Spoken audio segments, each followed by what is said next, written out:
Good morning, children. Welcome to the class.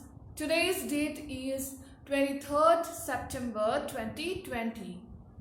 So, we were doing Module 6, the last module for Term 1 from the English workbook. So, let's do a quick recap of what we did in our previous class. So, we have learned about the animal movements. We all move, the animals, even including the human beings, we all move with our hands and legs, right? But every animal has its own movement and their names. Now it differs from one another. The movements of different animals have different names too. Now what are they? Monkeys, they used to climb. Lions, they prowl. Bears, they lumber. Snakes, slither. Elephants, amble. Ducks, waddle. So this is how everybody moves. The different animals moves with different names. Then we have come to the articles. You have already studied in class 1 that articles include a and da. Remember? 3 articles are there, a and da. So when do we use article a and da? So we already know there are 5 vowels, right? A, E, I, O, U. There are 5 vowels and the others are consonant. So we use a before a noun beginning with a consonant sound. So when do we use a? We use a with the consonant sound. Okay, when the word begins with a consonant sound or a consonant letter, then we use the article a. For example, a book, a pencil. Then comes and. So we have already talked about a, e, I, o, u. These are vowels. So when we use and before a noun or a word beginning with a vowel sound. So when there is a vowel sound or a vowel letter, we are going to use the article an. For example, an elephant, an umbrella. So here as you can see, the first word are E and U, which belongs to the vowel sound. So that's why we are using an. And also we use a or an before singular nouns. Other than the vowels and consonant, we also use it before a singular noun. A book, an umbrella, because we are talking about one single thing, right? Therefore, we will be using a or an when there is singular noun.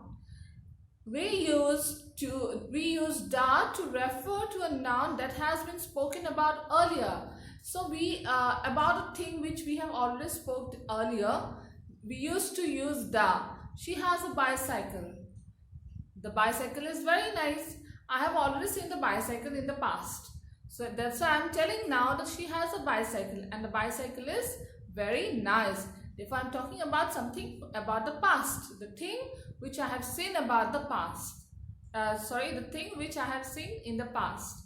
Then we use da to talk about a specific or a particular noun. When we point out to something, okay, in the school we have all the teachers are there, right? But I'm talking about the teacher of our class, right? When I say the teacher of our class means the class to which you belong, that particular teacher, okay? That's why when we point out, if we say teachers, that means the whole teachers community comes together. But if I say the teacher of our class, that means the class in which I study, that particular teacher, okay? Then we use da to talk about the sun, the moon, the earth and so on. So when we talk about the universe things like planets, the Mercury, the Venus, the sun, the moon, the earth, the stars, whenever we talk about these universal things, we always use da in front of those words. So this is how we use these articles a and da. So remember the uses of the articles. Now let us come to the elements of a story. Now we have already talked about that the parts of a story. How many parts are there in story? 3 parts, right? 3 parts. the beginning, the middle and the end. And today we are going to talk about elements of a story. The elements of a story are the different things that make up a story. Now, as you can see, we have our body. We have a body, right? We have hands, we have fingers, we have hairs, we have eyes, nose, right? We have legs. All these together make up our body, right? In the same way, the story also needs some of the features, right? Elements. So to make up the story, those things are called the elements of a story. Now here is an exercise. Exercise 4.1. Look at the picture below and read the story. Then fill in the given table with information from the story. Also give the story a suitable title. Now here is the story. Let us read together.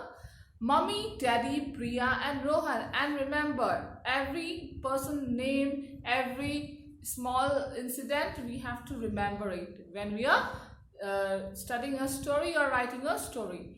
Mummy, Daddy, Priya and Rohan visit a zoo. Priya loves her teddy bear and does not want to leave it behind. So, she carries it with her to the zoo. The family sees many animals.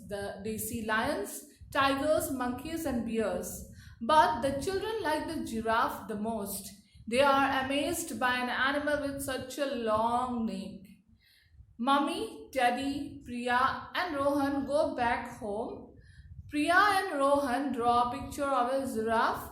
They show this picture to their friends in school. Priya and Rohan enjoyed their trip to the zoo. They will never forget this trip. Now this is a trip to the zoo, right? Now we have to fill up the elements of the story. Now here the first thing is about the title. This is the name of the story. Give the story a good title. Now this is a visit to a zoo, right?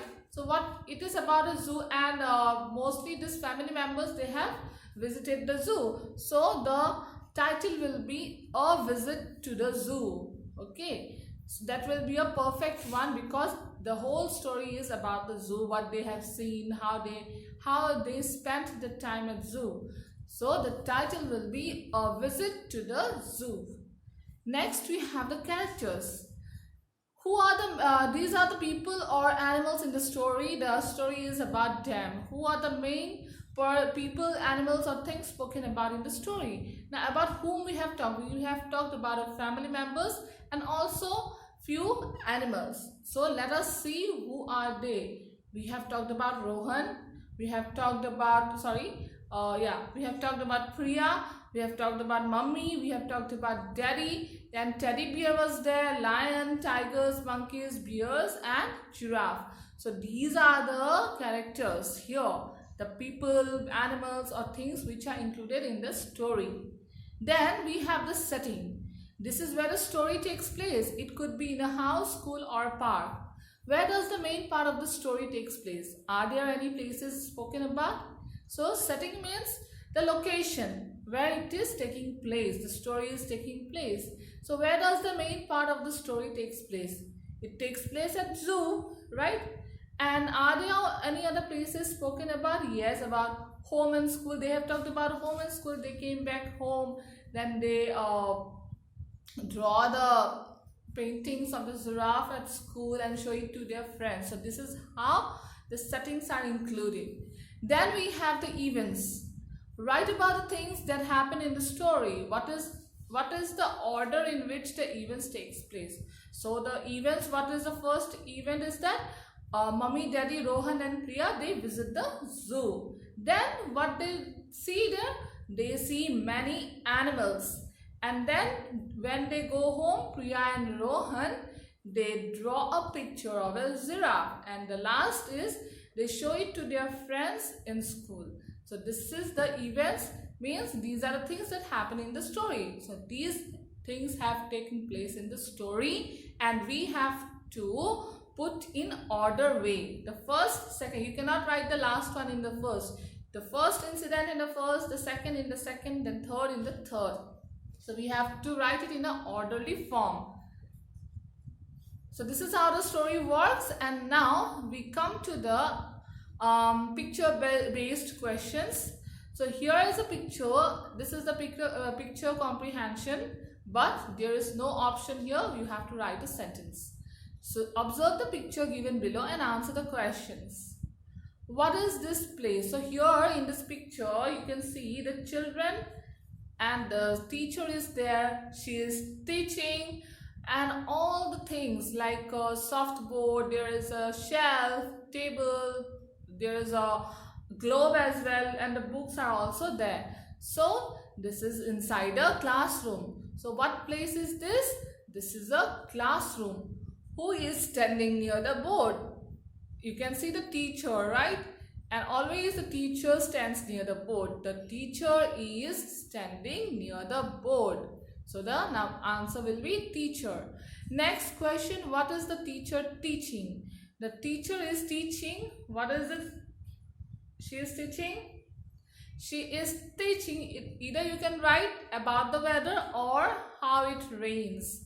So it's your choice. You can use it. So there are clouds, sun, water, right? So this is, you can write either about the weather or how it rains.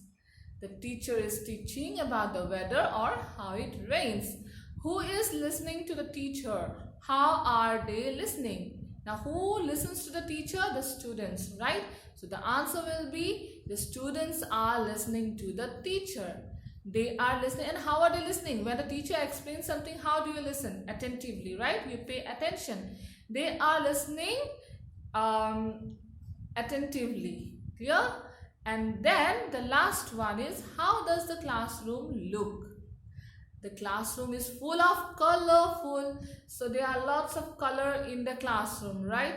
Red, green, even the teacher is wearing a bright color, right? So the classroom looks bright and colorful because everybody, we can see everybody. It's not dark.